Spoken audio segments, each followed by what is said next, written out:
Milestone when it comes to homeless people in this city. A new report from Homeless Advocates says COVID has helped to propel the shelter population to record numbers. CBS 2's Andrea Grymes has this.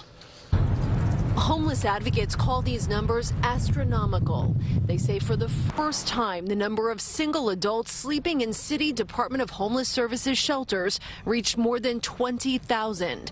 That includes an all-time record of 15,369 single men and a near record of 4,841 single women in October, the latest statistics available. All of this according to the Campaign for New York Housing coalition of advocacy groups. This dire homelessness crisis among single adults has been exacerbated by COVID-19, which has already forced more individuals into homelessness and will likely worsen in the coming months. Advocates point out these high numbers do not include those sleeping on the streets or in private shelters.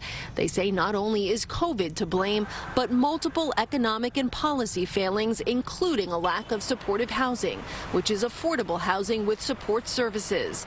Mayor de Blasio says even during the pandemic, massive outreach has continued to get the homeless off the streets and into shelters and help.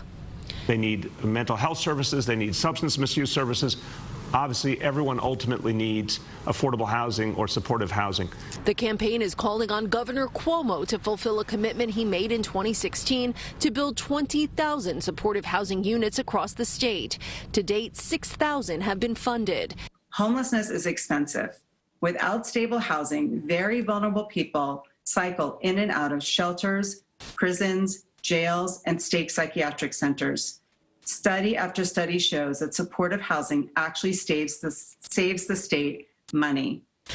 A spokesman with the State Division of the Budget says the Cuomo administration continues to fund a $20 billion homelessness and housing plan.